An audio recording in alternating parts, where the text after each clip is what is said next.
Eddie Cummings is one of the most mysterious grapplers in Brazilian Jiu-Jitsu. It's been a bit since we spoke, so if you're looking for answers about where the mysterious man's gone, I don't know him. Not only did he start at an age when most athletes give up. What year did you start Jiu-Jitsu? And how did you get into it? He also managed to leave a lasting mark on the sport, with many of the top athletes today still using the techniques that he pioneered.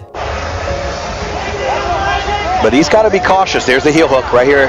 He got it. Oh, and Ryan Aitken just submitted Pedro Mourinho. So many things that I saw like being figured out and created by Eddie just by training with him every day. I learned most of my hardest leg locks, the core of leg locks, through Eddie Cummings, and I've been able to like really develop those and combine them together and make my own style, which is really, really grateful because not many people have that liberty to do it. And in this video, I want to study Eddie's game, his strategies, and his mindset, but I also want to find out how much of a role did Danaher play. So to all you fanboys out there, let's dive in. We can't talk about Eddie without bringing up his unique background. Newly admitted into a graduate program for mathematics, Eddie wouldn't start training until his mid-20s, where he was first introduced to the sport under the guidance of Renzo Gracie's student, Krishna, while attending Stony Brook University. So how did you get into it? I was actually studying mathematics at Stony Brook in grad school, and one of my colleagues there was training. He was a blue belt under Matt Serra, and we trained at a club there under a guy named Krishna, who ran a team called Texo. So he decided to bring me along. He's like, oh, you saw me watching UFC, I was into that. Mm-hmm. He's like, oh, you like this? Yeah, he's like, you should really check out Jiu-Jitsu. I'm like, yeah? He's like, yeah. I'm like, I don't know, man. I see the UFC, I don't know if it's my thing. He's like, no, you'll love it. So I went, got my ass kicked by much smaller people, very bad. Yeah. And like every enthusiastic white belt, I was hooked. You're like, wow, this is incredible. With John Satava describing him as being big on repping out techniques. But I was training longer than he was at the time, and we were still young. Eddie was the numbers guy. We met at college. He was in the graduate program. I was like way younger than him too. Switching over to physics, Eddie would make the big move to New York City, where he would face even bigger challenges, rivals, and someone who would change the course of his life forever. Taking a year off in order to establish himself. I took maybe a year break when I first moved to the city. I moved to study physics, graduate school in the city. So I took a year break when I first moved to Renzo. I was getting settled into a new team and all that. But then I picked up competing again, I'd say pretty regularly. I think he got his blue belt like 6 months after me or something like that. Yeah, so we were taking it to him early on. What's funny is like people were whispering in your ear telling me I still have like videos of that and stuff like that. I wonder but I'm not the type of guy to like post that stuff, so obviously it's way different, you know what I mean? But and upon reaching the blue basement, he would have this realization. Andrew, let's start with why you are so drawn to leg locks in general and heel hooks in particular. Honestly, I didn't really start training heel hooks until I came to Renzo. So I think I just saw, they were just very effectively used on me. So I started playing around with them. And I sort of discovered that even though I'm sort of physically smaller than most of my training partners, that the leg locks and the heel hook in particular could become an equalizer for me. No one has a really strong ACL. Once settled in, Eddie would hit the local scene. From white to black, did you compete that whole time? Yeah, I did. Okay, just around New York, New Jersey? Yeah, local stuff, just like everybody. You start off on the local scene just because it's not practical to necessarily fly around and compete. Sure. Yeah, I definitely compete a lot. Easily 6 to 12 times a year I competed. Nice.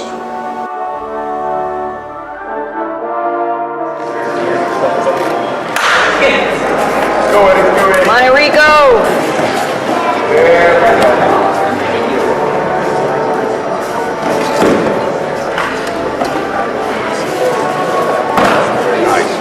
Like we go, that's it, like. There we go. Control it.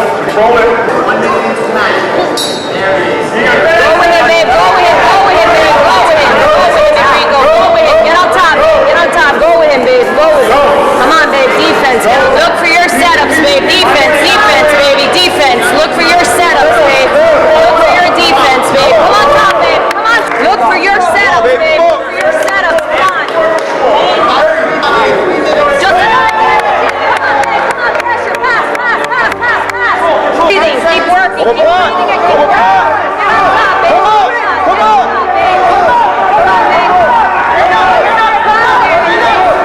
it to sweep. Keep working. Keep working. Come on, Enrico. Keep working. And after a tough loss at that year's ADCC trials against Enrico Coco, he would dedicate himself to training full-time. You're just making him run the entire match, and I was like, damn. He beat me for the record. Yeah, we're gonna get no, for sure. It was a tough loss. That was Enrico is one of the things that inspired me to go pro. One thing that stood out while studying Eddie was his grip fighting. But before I break it down, let's see what you guys notice.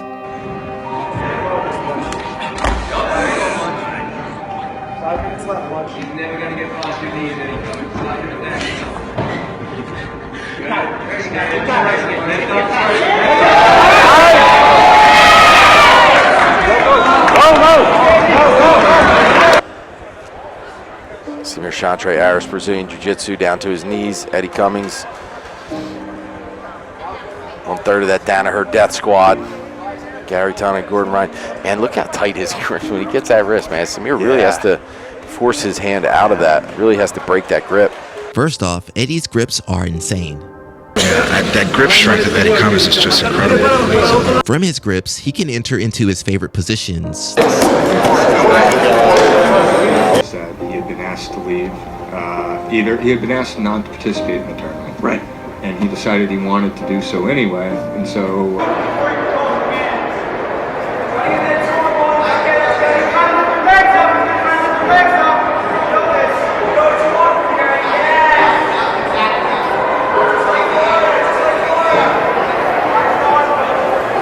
I named the first one the handcuff grip, while I like to call the second one the bouncer grip, which is inspired by my buddy Uli Bully, allowing Eddie to off-balance his opponents for the perfect entry into his attacks.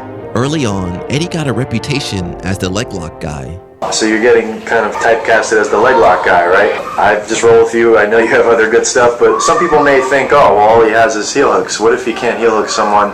Is he even any good? So, I mean, what do you think about that? I do have other skills besides leg locks. I think so. That's actually all I can do in life. And here, we find many innovations, like his wedge entry,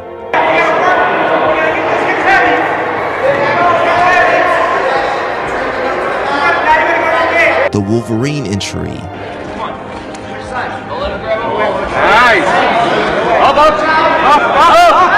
and of course, the Ashigarami.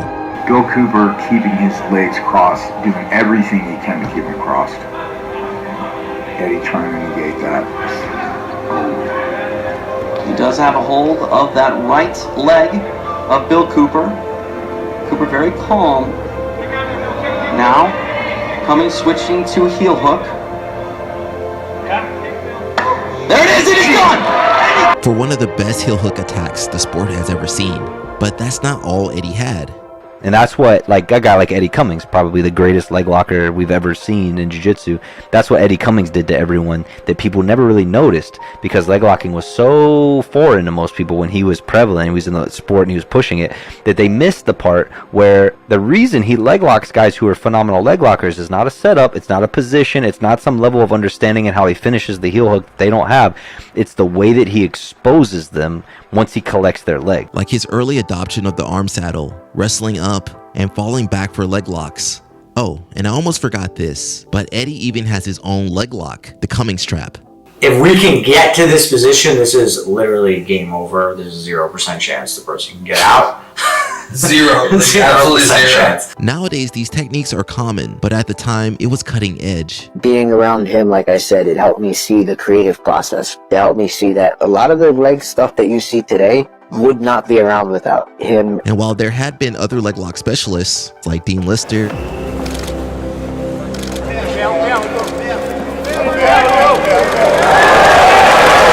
Kakareco,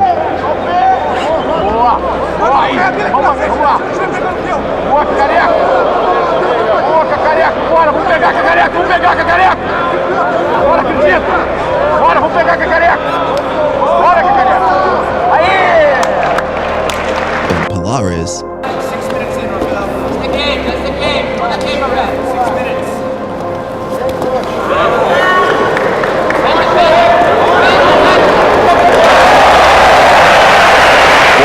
actually took a lot from Polaris.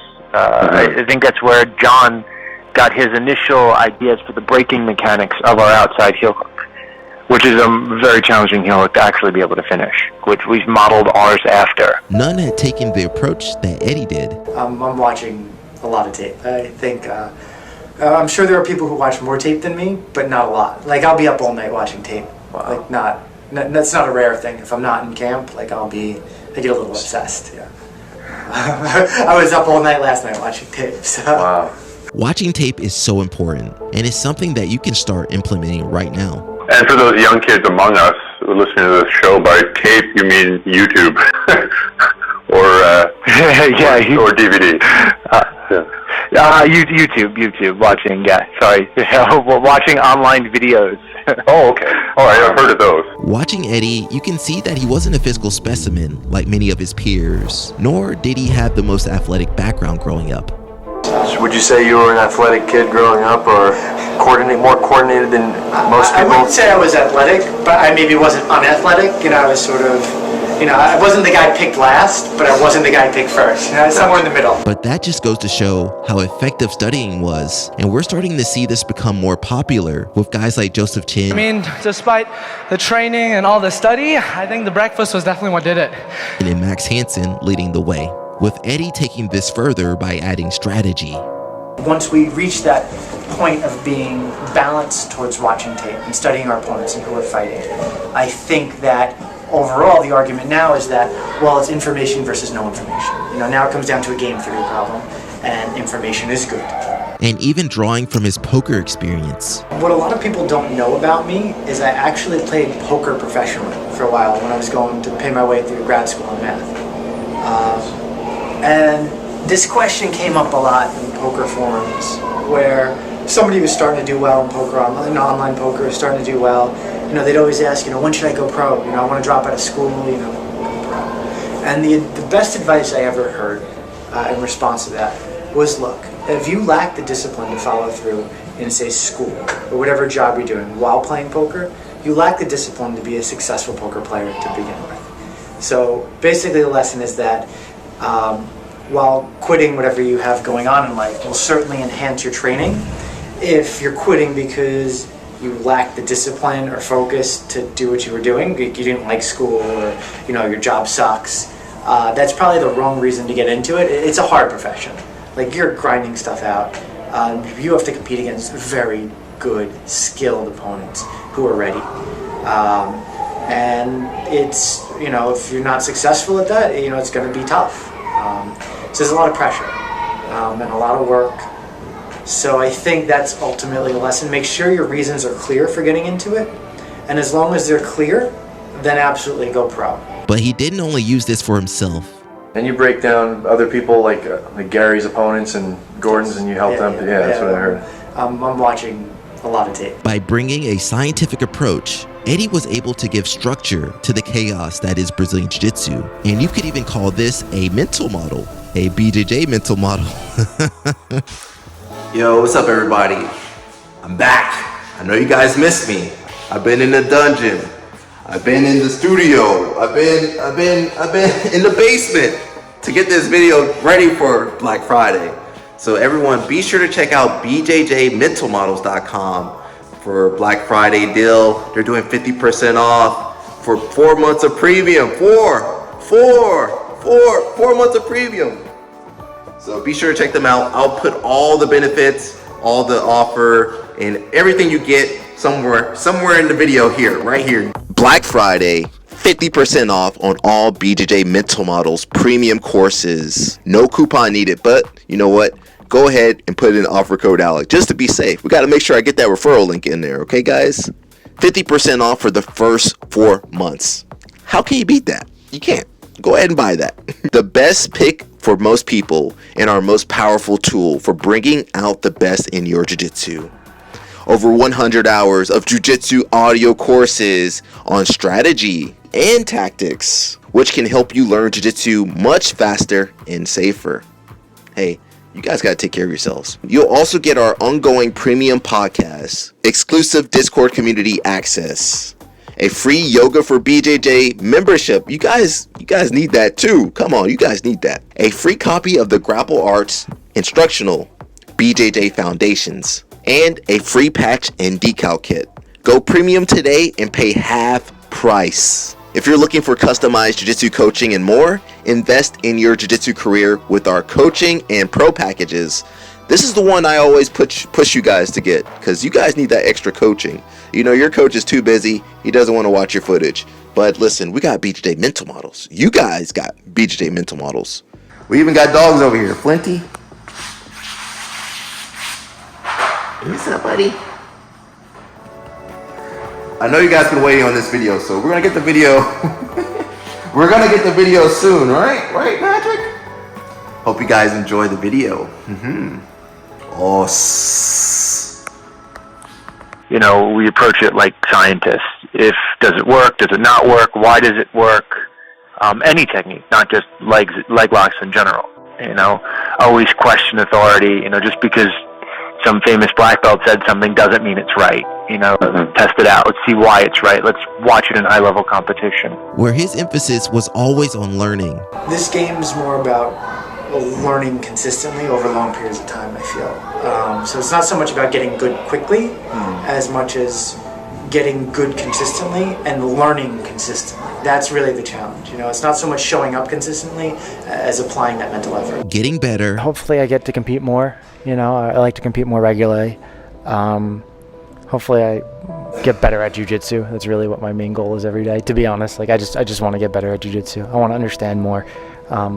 And that's like hard to do. Like everyone has a hard time getting better at jiu-jitsu, and I try. Do you subscribe to that whole like you get 1% better every day sort of bullshit? I absolutely don't. Like you can get worse. And dealing with mistakes.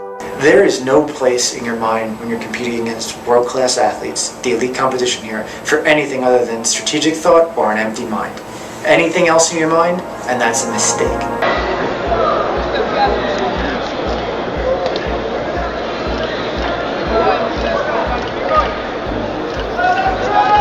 Elevation, good.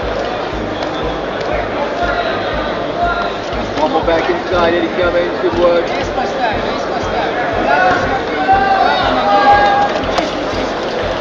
Come up on your shoulder. Winner of that number 3, Edward Cummings.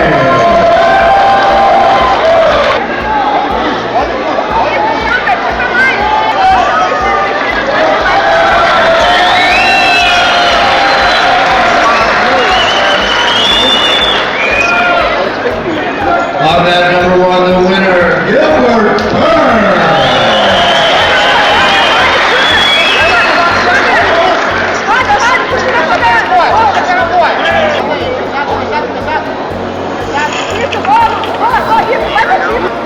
Deixa ele ter bastão. Tem espaço, tem espaço. Pesado mesmo, pesado mesmo.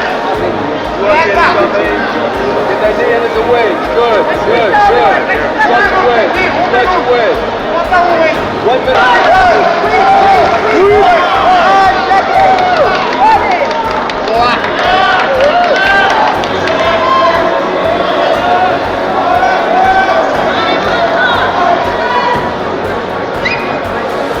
On that number 3, winner, Augusto Mendez.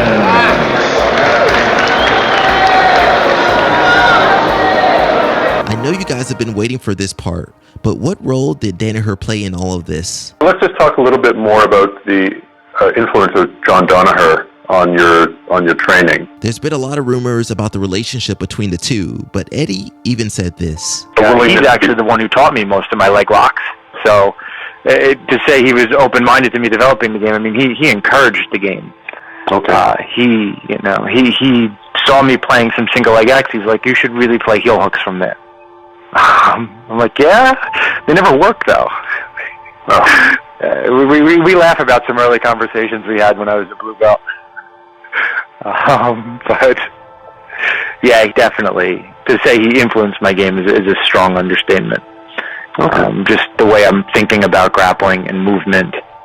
Yeah, I mean, he was a big reason why I became a professional, just because I had a teacher like that. And while some YouTubers have speculated, This happened in 2018 after a conflict grew between Eddie and John Danaher. And when John was asked what caused the split, he said that it was due to the fact that some athletes, such as Gary Tonin and Gordon Ryan, are fine with the idea of training with people they will compete against. Others, such as Eddie Cummings, feel awkward about it. We probably won't get the true answer, but what I can say is that we can't separate Eddie's achievements from Danaher's influence.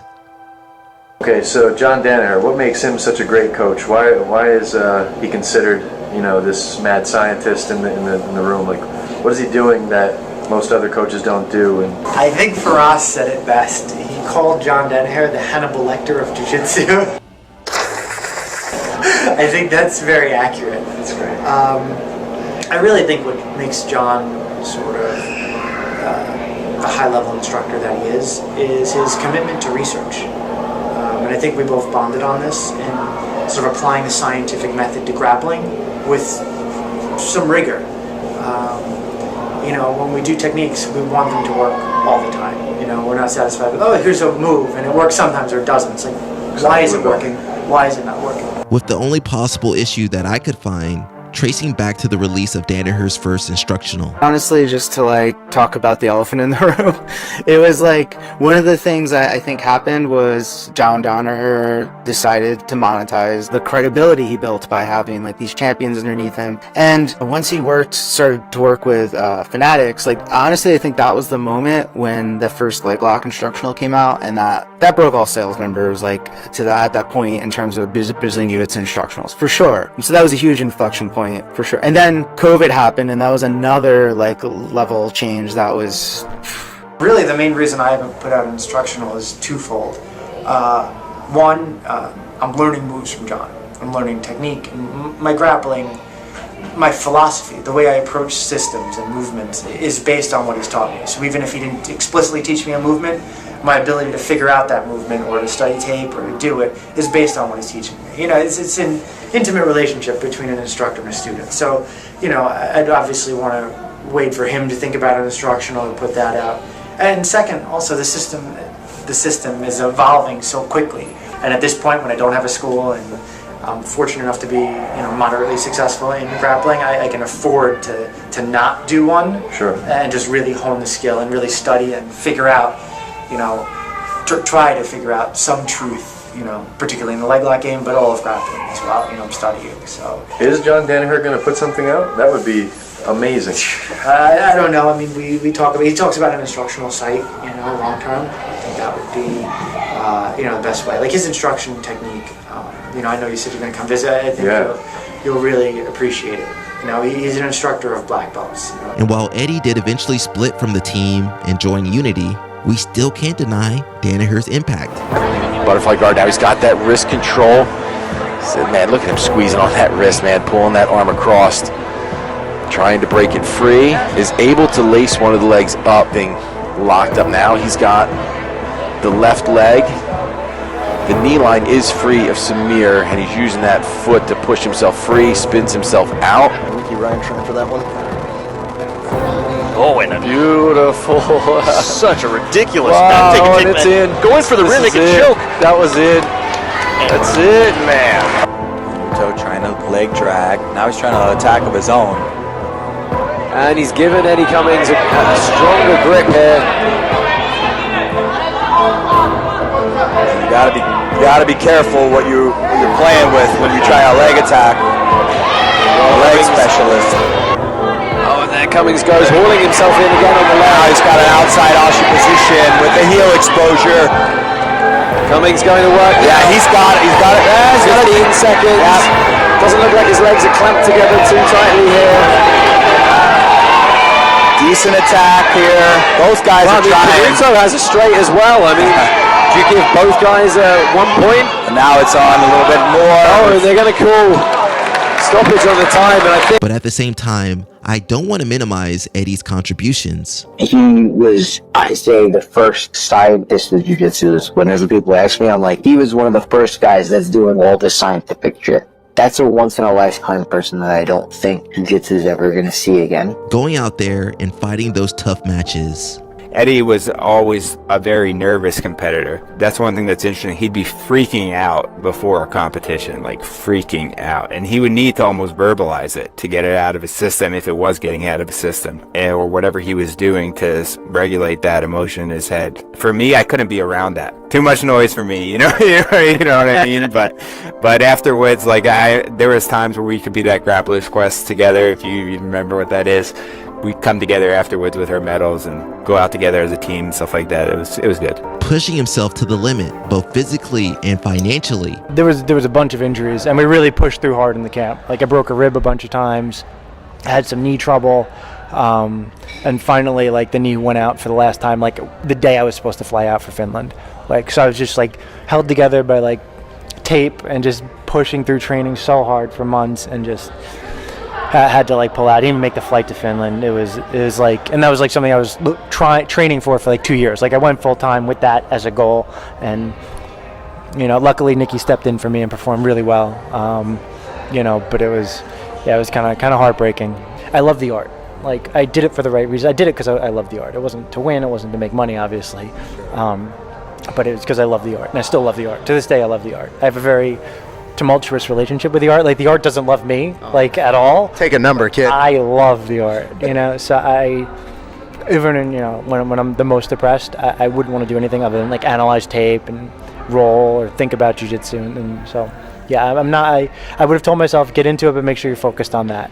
Don't focus on these tournament goals, so to speak. And that's something you guys don't hear enough about, because Danaher, Gordon, and the Mendez brothers make so much money, but that's only the top 1%. In a world where YouTubers are now taking over the sport, we need more people like Eddie, now more than ever. You mentioned something interestingly there. You call yourself a martial artist. You don't call yourself an athlete. You don't call yourself a competitor. You are a martial artist who competes. Yes. I think, and I know that's the cliche, like I'm not a fighter, I'm a martial artist who competes. I mean, I do fancy myself a jiu-jitsu fighter on a good day, but I think that is, mostly the same thing as saying you're a martial artist. Like I do love the art. Like that's why I do this. And I think if you do it for that reason, it is both very frustrating sometimes to see the world of jiu-jitsu, but also like you remind yourself at the end of the day, I went in, I learned some jiu-jitsu, I got better, my training partners got better, and I know I sound very cliche right now, but I mean it. Like that's what matters more to me about the art now than